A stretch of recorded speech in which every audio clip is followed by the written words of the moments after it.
Right, 7:30, we'll start this meeting. So the first thing is the emergency evacuation announcement. I will read it. The meeting will be audio recorded. Should we be required to evacuate the building, would you please leave the room by the door to the fire escape staircase. Please hold both handrails in case the stairs are wet or slippery. I think it has been raining tonight as well. If anyone is unable to use the stairs, would they please allow others to exit the room before they go to the fire escape door, where they can then be given assistance. Our assembly point will be in the public car park at the side of the civic suite.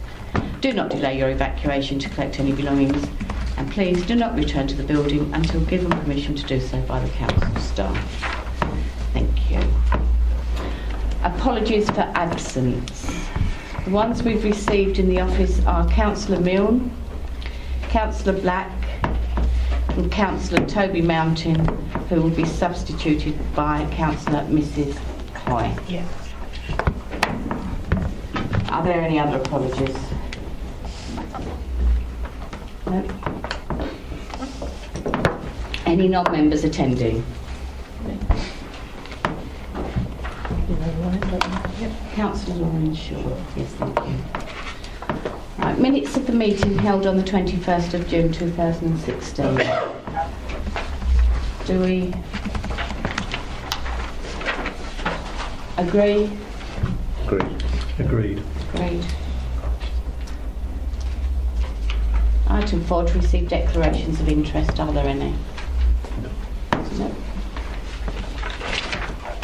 Right. Item 5 is the external audit report to those charged with governance. And to consider the report of the Section 151 officer on the external auditor's report on the results of their audit of the council's financial statement for 2015-16. If you can give that to us. Thank you. Good evening, everyone. So, Chair, I'd like to introduce Kevin Souter from Ernst & Young, who will be presenting this. Thank you. Thank you. So this report summarises our work on the audit of the 2015-16 auditing year accounts. I'm very pleased to be able to say that I do intend to be able to give an unqualified opinion on your accounts for the year. However, in the respect of your value for money arrangements, I am afraid to report that I expect to give a qualified opinion, that your arrangements are in place except for in regards to the adequacy of the arrangements for the provision of internal audit in respect of the last year, predominantly because the resources were insufficiently in place for the internal audit to be able to give a head of internal audit opinion, and due to the absence of some of the arrangements in accordance with the public sector internal audit standards, for example, lack of a chief audit executive with sufficient qualifications and experience, which in our judgment are a significant deficiency in your overall arrangements. When we presented our plan to this committee in March, we set out a number of risks that we believed we would need to focus our work on at that time. In respect to the financial statements, which is in section 3 of our report, page 5.10 on your document pack, we set out that we will be looking at the risk of fraud in revenue recognition to make sure that the funds of the council were spent and recorded appropriately, funded from the right pot, and particularly to make sure that capital expenditure was funded from capital revenue from revenue sources in particular. Very happy to report that we found no issues in this area and concluded we had adequate assurance. We also were looking at the risk of management override, which is a common risk across all audits, to make sure that the financial statements weren't being prepared for any particular aim or outcome in mind, but did present a true and fair view of the financial outcomes of the authority. Again, very happy to be able to convey to you that we didn't find any evidence that was the case. Areas such as accounting estimates were presented fairly. We didn't find any evidence of management bias and no significant unusual transactions. If we turn over the page, during our audit it did come to our attention, however, that there was internal inconsistencies within the statement of accounts, predominantly within note 7. This is a particularly important note as it takes out a number of accounting items that should not be impacting upon council tax. So therefore we do pay Sorry, close can you tell me attention. what page that is? 511. 511, thank you. 511. I'll go too far, sorry. Sorry, my screen doesn't quite capture the full page. 5120. Summarise, but yeah.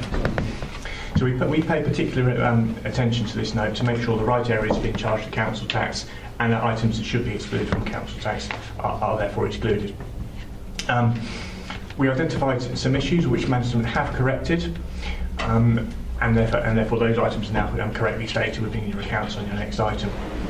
I think the important issue to raise on that one is that potentially issues such as this should be either brought to our attention a little bit earlier in the audit, or perhaps not left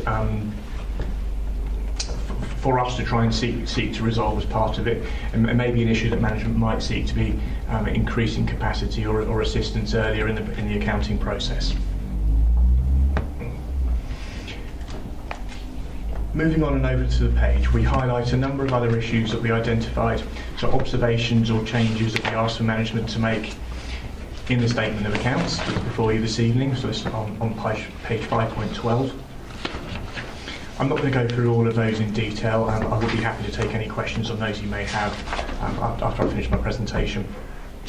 The issue we do have to bring to your attention is that there is an unadjusted misstatement within the accounts, which we set out in Appendix A to our report. This is a disagreement between us over the classification of some grant funding. The amount is just over £200,000. I think to just briefly summarise this as we think it goes in one place in the statement of accounts, in the income statement. Management believe it goes in another. It won't make any difference to your reserves, it won't make any difference to the outcome. We are, from our perspective, happy to disagree. It's not going to make an impact upon my opinion, and I will still be able to give you an unqualified opinion. But we do need to bring that to your attention because it's above the level we said we would bring any issues that management wouldn't have corrected. And it's important that you will be able to take that into account in your next item in seeking to approve a statement of accounts for the year. Turning to more detail for our value for money conclusion. Earlier in the year in March, we identified that we had a risk regarding the financial pressures facing the council, and we set out the work we've undertaken from page 5.15 onwards. In respect of the financial pressures, we have a look at the robustness of assumptions used in your annual budgeting and medium-term planning. We have a look at how you're prioritising resources in terms of your finances and your performance, trying to match up the two to make sure that the spending is in the appropriate areas to meet the corporate targets of the council. And we look at the progress and arrangements looking forward to identify sufficient savings to address the financial pressures. We aren't able to give you an absolute assurance looking 2 or 3 years ahead into the future that everything's going to be fine. All we can do is take a judgment on the arrangements that are in place now, and do we think you are on the right track taking those issues into account. And in this respect, I am happy to be able to say, yes, we do believe you're on the right track. That's not to underplay the pressures the council is facing, but at the moment you do have those arrangements in place to address the challenges. On page 5.17, we then come to the second item, which I've already talked about, which is the lack of arrangement in our judgment to ensure that you have an adequate internal audit coverage in place for the financial year. Now, we are looking backwards into 2015-16, and I know some members of this committee have raised concerns previously in the committee about the internal audit coverage. And my colleague Chris here was at your last committee when the report of the head of internal audit was discussed in full. The impact upon our audit is we do not believe, therefore, that not being able to draw an internal audit opinion for the year and the lack of coverage in accordance with the standards of the public sector audit does mean that this is a lack of arrangements to ensure value for money. But we do note that the council is already moving to put right some of those arrangements. So you contacted or invited Essex County Council's internal audit team to come in. You have appointed now a chief audit executive, I understand, and are looking to ensure that the arrangements are adequate in 16-17. We will of course have a look at those next year just to make sure that those arrangements have been put fully in place. But in respect of 2015-16, I will be giving a qualified conclusion on your value for money arrangements. Just a couple of final matters. I do reconfirm our independence from the council. It's important for the committee to understand, and I'm sure you do understand and to be aware that we are independent and are giving an independent view, not influenced in any way by any issues or lack of objectivity. And lastly, just to outline that we do expect to be discussing a reasonable increase in the fee with a Section 151 officer at the end of our audit. This is due to the issues we set out in Appendix E, which is on page 5.24, particularly with regard to the issues around Note 7 and the adjustments and errors that we identified, and the work around the significant risk in relation to the value for money conclusion. I'd be happy to take any further questions that the members of the committee may have. Right, thank you. There was quite a lot in that to take in, and I think for the committee to take in. Are there any questions? Thank you, Chairman. On page 511, you're talking about Note 7, and you were saying that it should not have been down to you to have actually been asking this. This should have actually been presented by the internal audit. Is this something going forward that you expect with the appointment of the new audit director, or whatever, that would not be the case in future, or is it something that needs to be addressed on processes internally? I think this is probably not within the remit of the new internal audit director. I think it was more about the finance department and the processes within the finance department. It may be covered by the internal audit, but I think it's more likely to be our responsibility rather than theirs in terms of those technical accounting issues. So going forward, to prevent this kind of thing happening again, are you seeing things in place to make sure that does actually correct itself, or is there work needing to be done?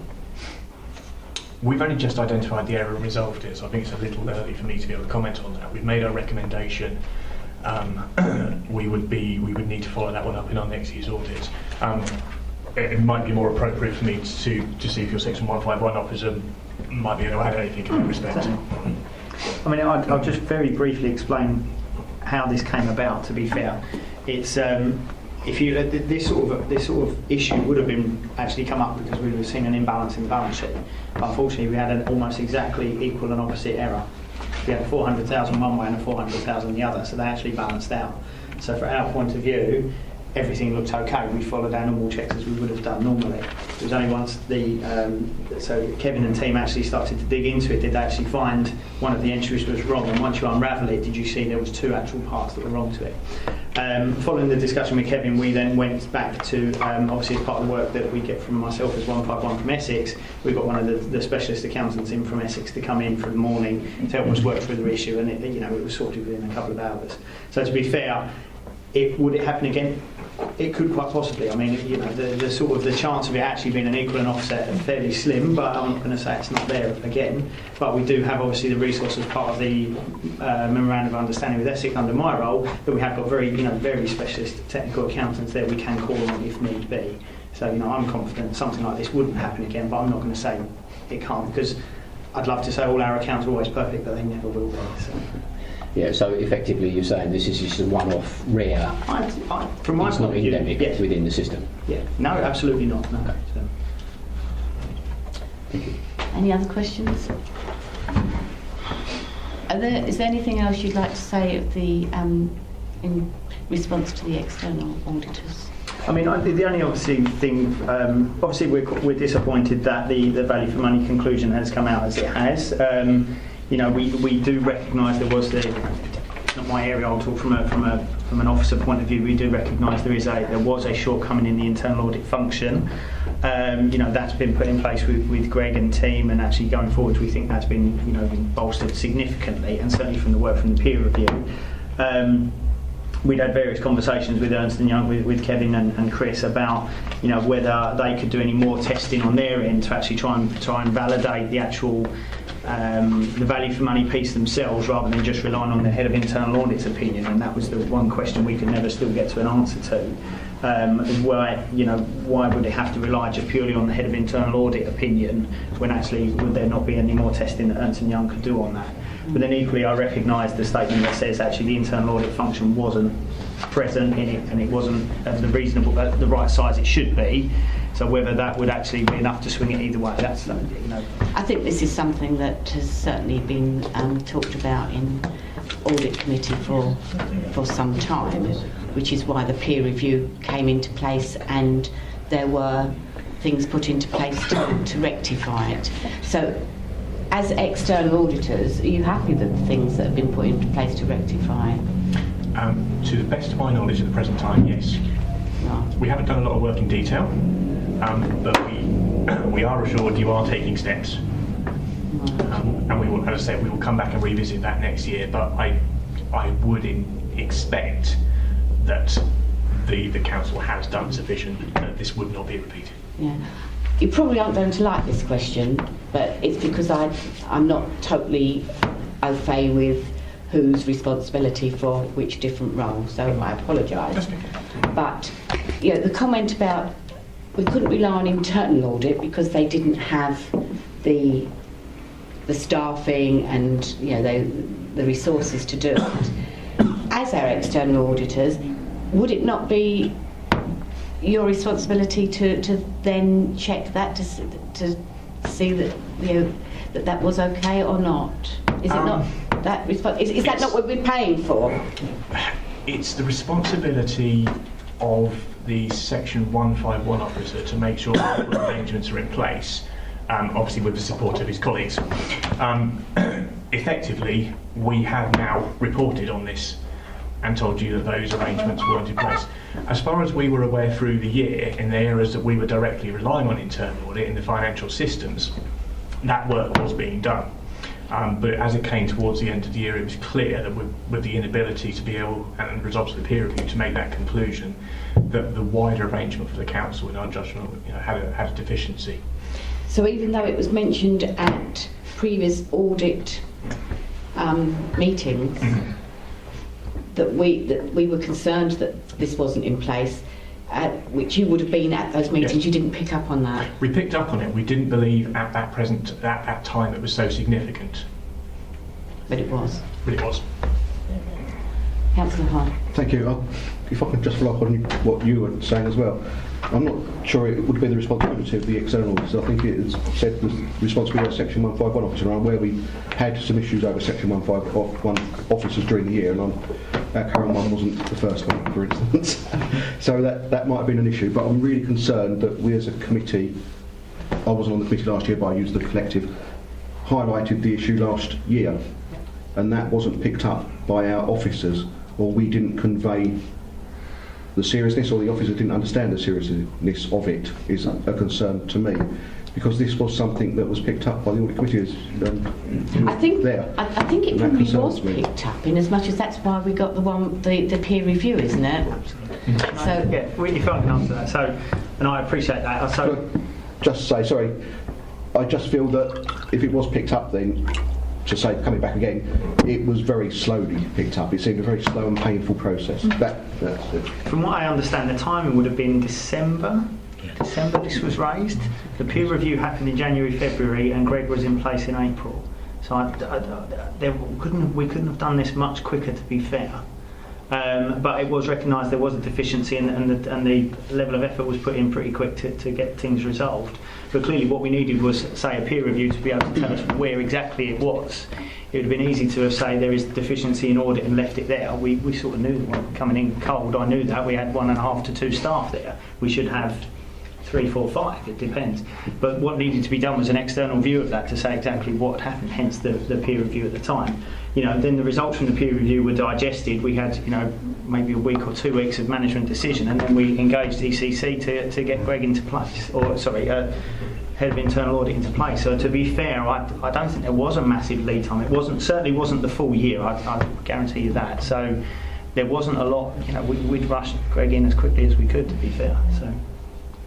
But I take your point. I'll take that on. I understood there was issues identified from about September onwards, but if that's not the case, that's not the case. Any further questions?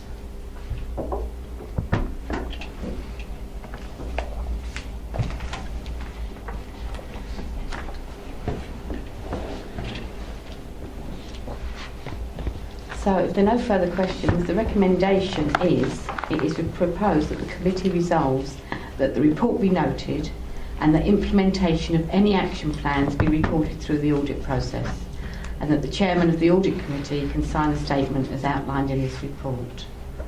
Do you agree with that? Yes. Yeah. Do you agree? Agreed. Yeah. Thank you.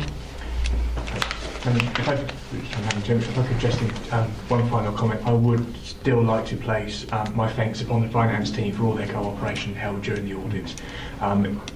We have raised a number of issues here, but they have been extremely helpful, open, and their cooperation has been very much appreciated in the conduct. I just would like to in the conduct of our audit, I just would like to place that on record. Thank you very much, and I'm sure they appreciate that. Thank you. Right, so the next item is item 6, which is the financial statements. So is that... Yep. So thank you, Chair. So it's a weighty tome, should I say, and I really don't propose to go through every page and every number. So I will give you a very quick highlight of what's in there and some of the key pages. And then I will open up to questions and then talk about potentially what the changes are next year as well, because you need to be aware of those. So local government finance at the moment is on a bit of a journey. So, and believe it or not, these are supposed to be the most readable accounts so far that you've ever had. But I don't actually quite believe that, because I certainly don't. And there are big changes coming in next year to make them even more readable and supposedly concise. Is that true? Are they going to be more readable? There will be 2 or 3 schedules in there that will be easier for us to reconcile between certain things, yes, but there's still going to be a weight. It's still going to be very detailed, and actually, there's a section at the back now you'll note, which is brand new, which is called the narrative statement. And the idea behind this was it's supposed to be a bit of an outturn report. So it's a bit of a report that says this is what's happened in the council, this is the financial overview, and this sort of gives a bit of an explanation of how the performance data links to some of the risks, to some of the financial statements. It's supposed to give us a bit more of a verbal update as such on what's going on. This is the first year we've ever done it. It's the first year anyone's ever done it. And to be honest, the results are, some areas have done 2 pages, we're up to about 35, I think. So it all depends, everyone's trying to settle this down. So,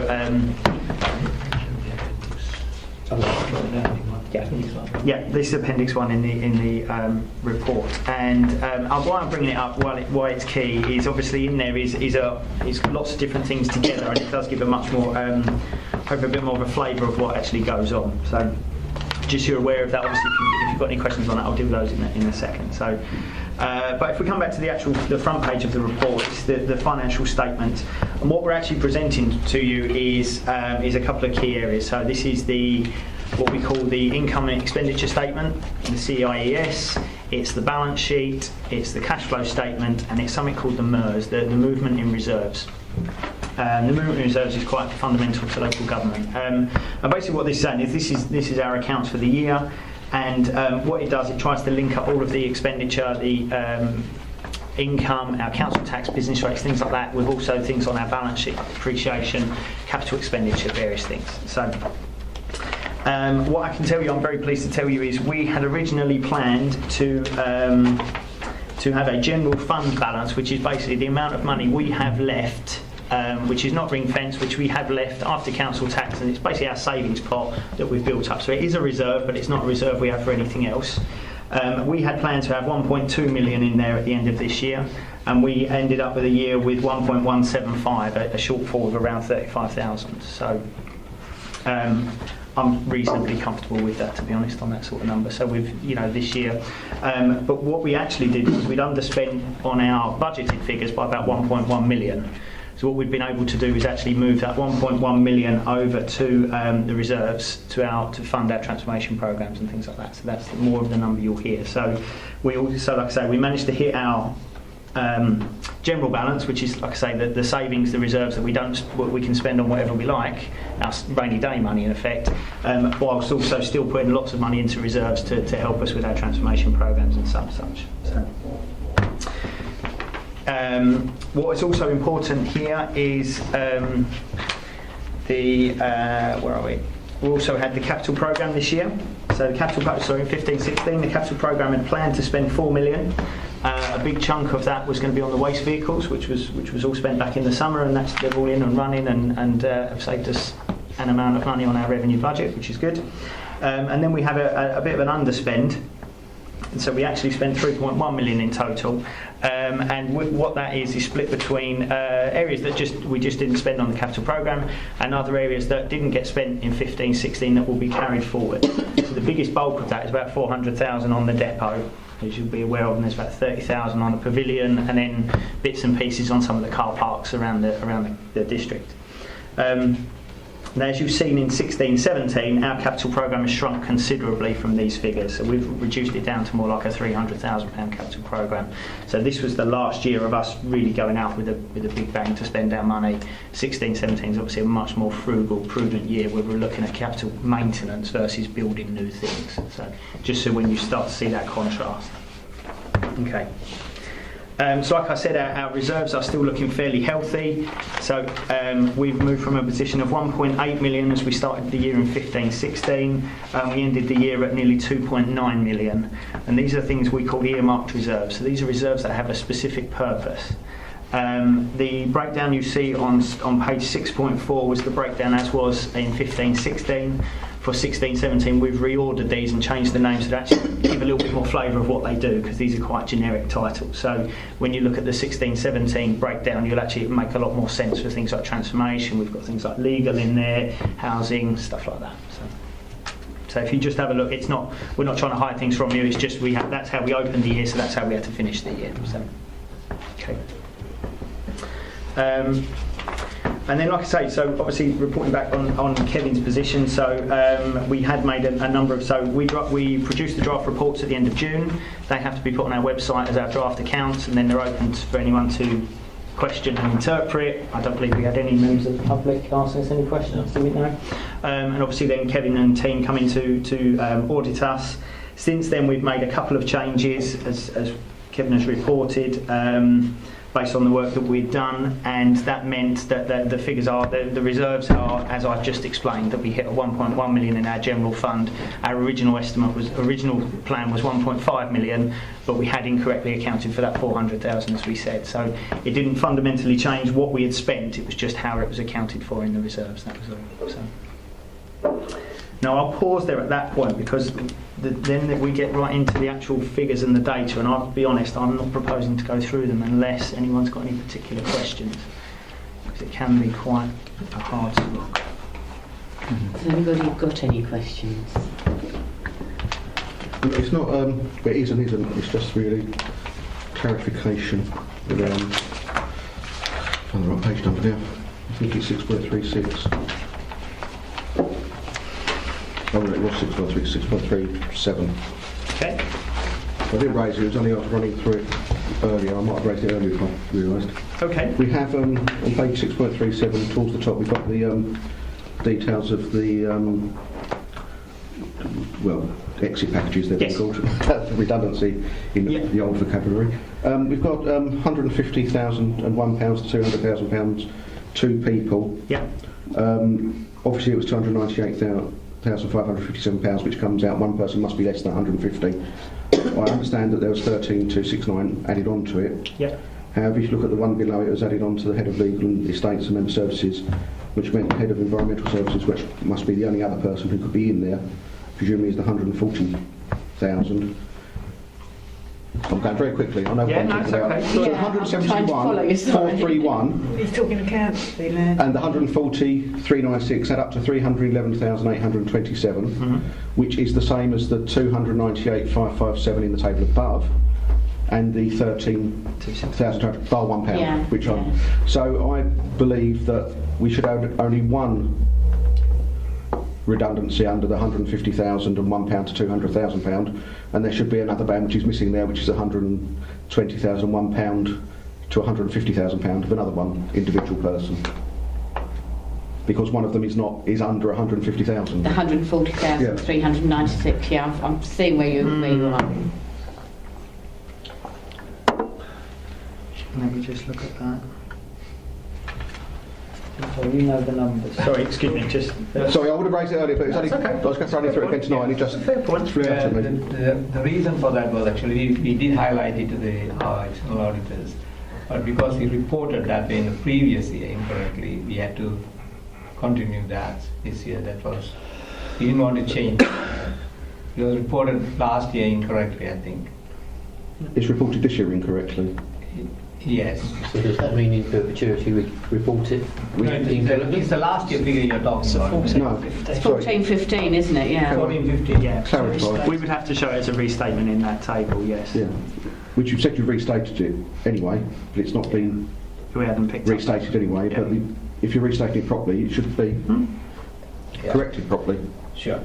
I think that's a fair point, yeah. That's all. But that's the only. I don't really cast every single page, so, and that was the only real query. That's the benefit of having an accountant on the audit committee. Yeah, they talk their own language and struggle. Sorry, I have followed you though. I said it very quickly. I'm sorry. We can, we'll change that for the final version, Yeah. of course. Thank you. It's come. Thank you. Just one general query. As I was reading through, I noticed there are a few things that jumped out at me. In particular, page 672, talking about the next, on the pension liability, this is, next actuarial valuation will be on the 31st of March 16. Yes. So that will kind of make me think, well, hang on a minute, is this an old report? Has this not been revisited? Again, 691, LAPCOs will be considered by full council on 2016. This is old news. It's because it was based on the 15-16 figures. So if we were to put anything new in there, it would impact after the end of the date of these accounts. Right, so this when these statement accounts is, were prepared, so, if you know what I mean. yeah, so this statement is up to, March 2016. right, okay. 31st of March 2016, and this would be as of the first. So that impact, the valuation would impact as of the 1st of April 2016 onwards, which is after the dates of these accounts. So I read it and I do agree, but we can't change it, unfortunately, because if we put in the new valuation, it wouldn't be correct. No. Because it's by last year's figures. That's what it's based on. So. Understood, thank you. Yeah. Okay. Any other questions? Can I just raise a point on the narrative one? Of course. Again, it's not. I haven't. I feel that I'm get a bit picky sometimes, but I can't find the narrative bit now. It's just when you come to some of these things, we're sticking in these percentages again, which we've been caught out with before. Okay. On page 6.62, Yeah. when I read it in English, it doesn't really make any sense. 86% of residents report that their independence has increased. So should it reach 86% of residents who've had housing adaptations Yes. installed? This is it's a matter of English, I think. 95% of residents rate Rochester's, so presumably people who've attended again, and we caught that out before where the number of responded was about 100 or something, and it makes us a bit. Yeah. No. Agree. And people do pick up on those. We can change the wording. That's fine. Yeah. That's fine. Thank you. Thank you. So are we happy for us to go straight into the recommendation? based on the adjustment for... Yeah, of course. Yeah, we'll make those 3 adjustments. Yeah. So the recommendation is it's proposed the committee resolves that the financial statements be approved and signed by the chairman, and that the movement is earmarked reserves be that movement in earmarked reserves be noted. Chair, may I just add one more point, which is obviously which was the statement that Kevin made, if you don't mind, which is the difference of opinion between ourselves. The 222,000, which is, like I said, we have got it in one part of the income statement, and Ernst & Young believe it should be somewhere else. The bottom line doesn't change. It doesn't change any of the meaning of the accounts. It's purely a classification between one line and another. But it did say that it doesn't matter, and No, it won't affect our opinion. So won't affect the opinion. I just want to make that clear in that as part of the decision as well. So I'm happy that it's not affecting the opinion. And can you just explain then to us why it is that you both think you're right? Of course. So there is something called the CERCOP, which is basically the reporting guidelines that say this is how you should report various things, and that's what Ernst & Young have used. And it says quite clearly in CERCOP you should do this. Yeah, we use so SIPFA is our accounting body. The accounting body have given guidelines as well to say this is how you should account for things. 99.99% of them are exactly the same, but on this particular item they are different. So we are using our accounting guidelines that says this is this, and Ernst & Young are using what's called the CERCOP, and it's basically a very grey area, and we both think we're right. My precedent on it is the fact that CERCOP is disappearing next year. So I'm going to take a little bit of a slight advantage of that and saying, well, actually, if we did this, we'd have to change it back next year anyway. So can we sort of surmise from that then that next year we'll be deferring to your allocation? Yes. Yeah. You're not convincing me. We've done next year's already. That's a fair explanation. We think one document has primacy over the other. Yeah. But we're happy to disagree. I don't think it's an issue the committee... I don't think it is an issue that should prevent you approving financial statements in front of you, because we are still going to give an unqualified opinion. Just want to understand it, isn't it? I think that's that is the important unqualified. So are we happy with that then? Yep, agreed. Agreed? Yeah, excellent. Yeah. Okay. Thank you. Thank you.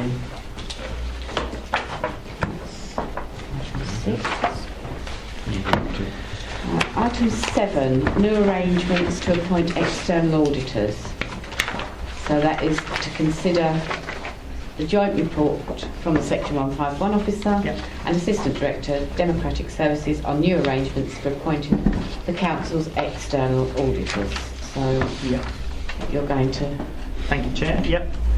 A lot of me tonight, so basically, let me just think about it. Yeah, so we have to basically appoint new auditors by December 17. The deal with Ernst & Young would only take us up to the end of next year. Takes up to 17, 18 year. And so we need to consider actually doing that as a procurement. So summarising, we've basically got 3 options. We can create our own audit panel and go and appoint our own external auditors for a procurement exercise. We can work with a few other councils and create a joint audit panel and do the same thing. Or there is the public sector audit appointments limited has come together, which is basically a national service that said they will procure on our behalf. So fundamentally for us, from a officer point of view, we recommend the final point that says we join the national system, because 1, it should be cheaper, and 2, it's actually going to be guaranteed we should be able to get a good service. But clearly it's a member decision whether you feel you want to have a much more of an input into who our external auditors are versus us just giving some guidance to another body to do it on our behalf. So that's fundamentally the report and the issue we have. So that would require having a panel, wouldn't it? Yes. I'll be honest, again, from my point of view, it's obviously far better for us, as we're obviously part of something bigger. Will we guarantee more value for money? Yes, absolutely. But from that, you will see the other side of it is you will give up slight control. But the other side of it is, how much control do you have over external audit anyway? They are very prescriptive in what they do. So that's the decision that you guys need to make, unfortunately. Thank you, Chairman. Two things. Number one, in the report, it does actually make it clear that the success of this is down to the amount of councils that take up the option on this. How can we be sure that this is going to be a success, that councils are going to take this up? So I've had a discussion at what's called the EFOA, the Essex Finance Officers Association, and I'm pretty certain 100% of those guys are all going to go for it as well. So that's what we 15 local authorities all within Essex that are certainly going to be interested in this. So I'll be honest, if we consider this and it doesn't go ahead, it doesn't look like it's working, we need to see what the timing could be, whether we could just join an Essex group ourselves, which is almost option B, and see what time we've got as well. So it's still an option on the table. Okay. Second question. No costings seem to be anywhere in this at all. We've got no idea of figures. How can we base a decision or recommendation with no figures? But we don't know until we go to procurement, unfortunately, because we have no idea what the procurement cost will be. Even roughly? So if I go back to the, all I can quote is the Ernst & Young cost for this year, which was £47,000. So clearly we'd be looking to get a deal close to £47,000, but we have no idea. Yeah. And if most of the Essex authorities are going with the LGA, then if we wanted to join in with a panel locally, there would be no Essex authorities left to join in with anyway. Absolutely. If they do go for that. Does that make sense? It does, and if it helps from the clients that I'm involved with in Suffolk and Norfolk, all of those are opting in to the national arrangements. I find, at least the ones I'm directly involved with, it is the common decision. Thank you for that. Councillor Hyde. Sorry, I think Councillor Drain was... Oh, sorry. Thank you. I was also concerned about the costings. There was no costings mentioned in here. But by what time, when's the deadline have we got to make a decision by? Because obviously you're talking about some time hence. We need to decide whether we're going to be in the central pool by December 16. Right, okay, so we've got that long time. Yeah. Any other questions? So, I thought it was at the last meeting we did discuss this, and also because I'm on another authority, I can't remember if we discussed costs on that authority or this one, to be honest, but I know we did discuss this last time when it came up. It may have been in the training actually for the committee, and I know we did talk about, I'm sure we talked about costs then, although it may not be recorded, and my understanding is that costs aren't expected to be any more, but the central pool is expected to be the cheapest method regardless of what the costs are. Yeah, and I think you're right, I think it was at the training. Yeah, it was at the training, I guess. Sorry. Councillor. Just one question, thank you, Jen. Did I hear you right when you first started talking tonight that we have actually now appointed an audit director? So we've appointed until year end Essex County Council, which is represented by Greg, and I believe John Bostock will be presenting to you reasonably soon, or at the next audit committee, the plans for the future years. From my point of view, I can tell you that we are putting budget aside for full-time roles ahead of internal audit. Currently, Greg, Essex Greg, is being paid for from the audit reserve we set up, so that will run out at the end of 1st of April, so we need to have a budget in place. That's all I can confirm. So this is just a short-term contract that you've got? Absolutely, until the end of the year. We have a memorandum of understanding between the two councils. Yeah. Thank you. Happy with that? Yes, thank you. Any further questions? So that is item 7. The recommendation is it's proposed that the audit committee recommends to council that the council opts into the proposed central arrangements for appointing external auditors. Have we agreed with that? Agreed.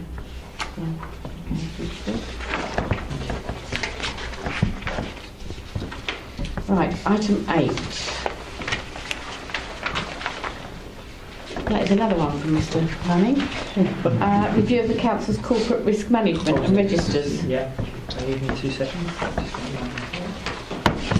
Thank you very much. Okay, so what I'm going to propose to you is the corporate risk management process and the register for 16-17.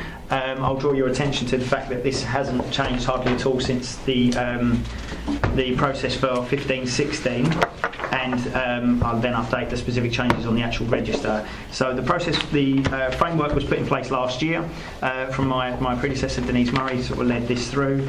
Currently we're working towards these. We have regular reporting of risks and performance at the leadership support team, at the leadership team. Members each get a performance pack giving you some of the key indicators and key risks, what's going on. So the risk area I look after, particularly this year now, it's not necessarily in the report, is I want to get them much more proactive about what they're doing. So it's good that we report risks and we talk about them, but I very much want to see with the so what. So what's happening next? What are we doing about this? Proactively managing these risks out of the organisation. And that's something we've not done particularly well in the past. Like I say, we're very good at standing back and reporting what's happened, but now it's about what's actually coming up and how do we deal with them? What are we doing to mitigate them?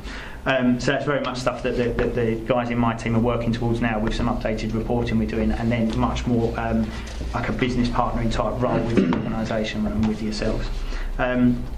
So the actual framework as such hasn't particularly changed. Like I say, it's around wording changes, things like removing a Mars role and putting Sean and Nick into place in terms of the wording, but otherwise it's fairly standard. If we move to let me get to the right page. If we come to page 8.19, which is the actual corporate risk register for 16-17, so this is fundamentally a summarised version of individual risk registers that each directorate holds. And as you can see, it's done on a likelihood and impact rating to give a bit of a risk. Now, the ones I'd obviously draw your attention to are the three highs.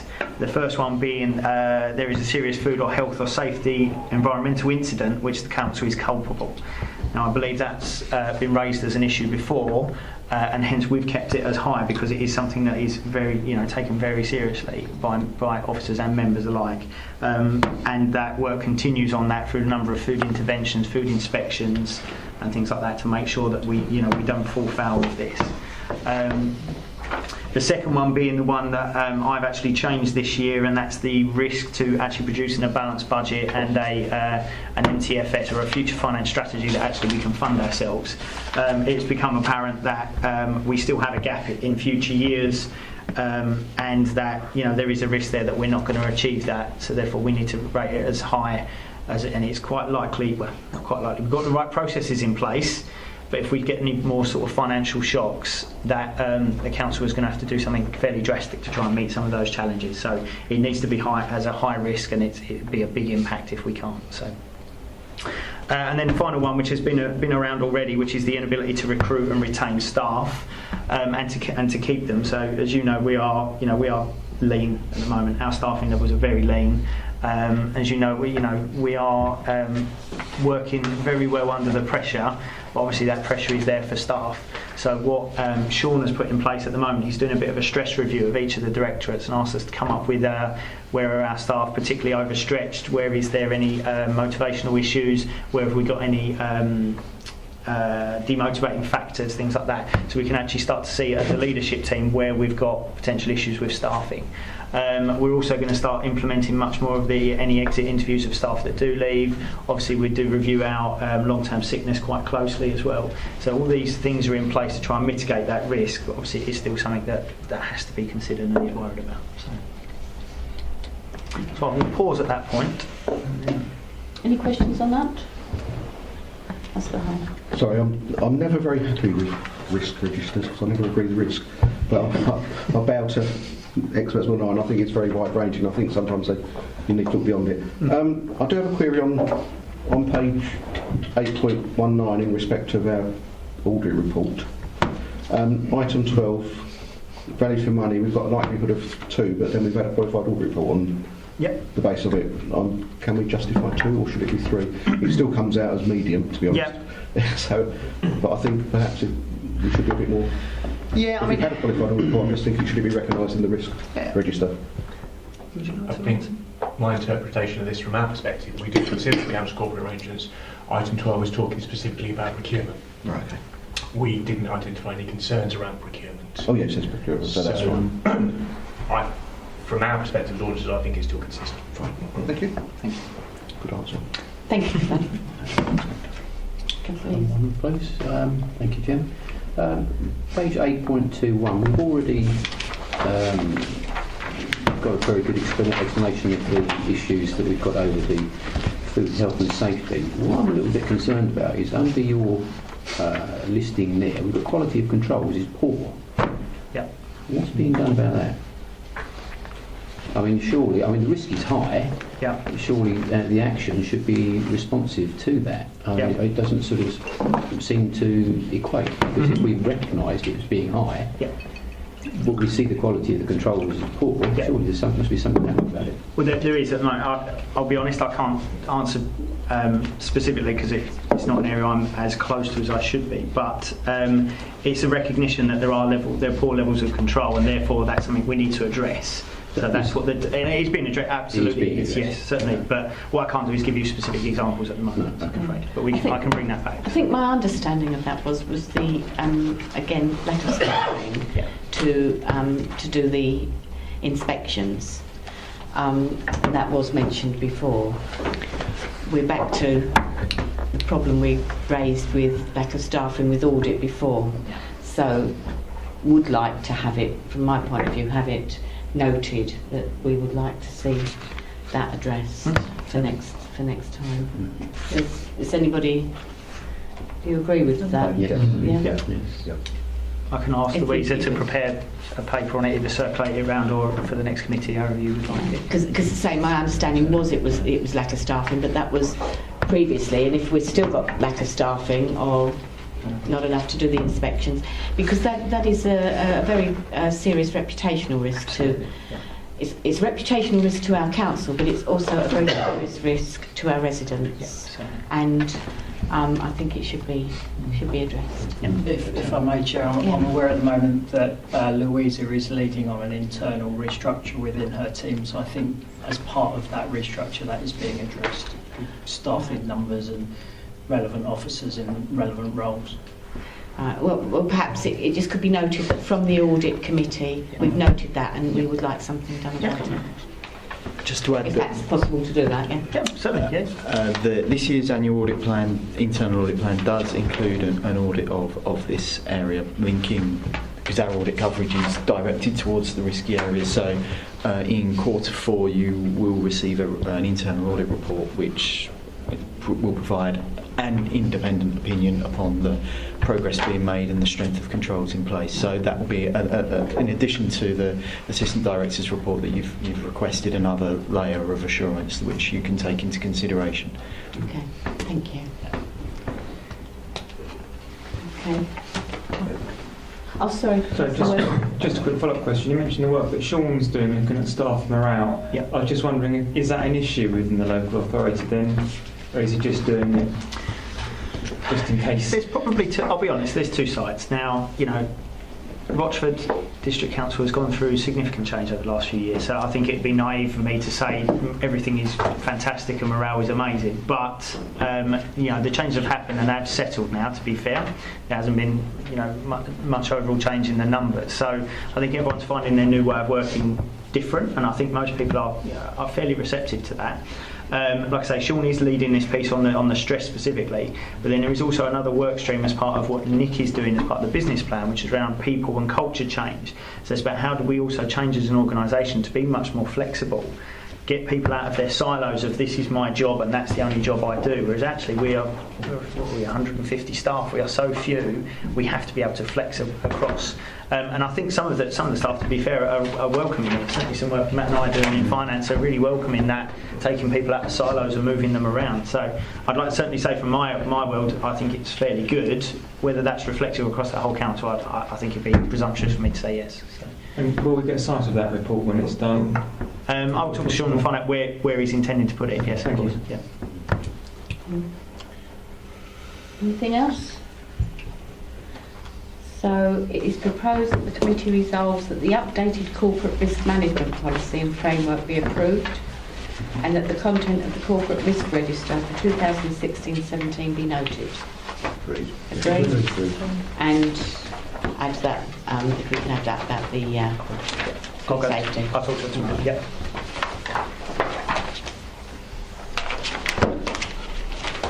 Right. Item 9, exclusion of the press and public. There are no press or public here, so we take that as read. Item 10, audit report. Can we turn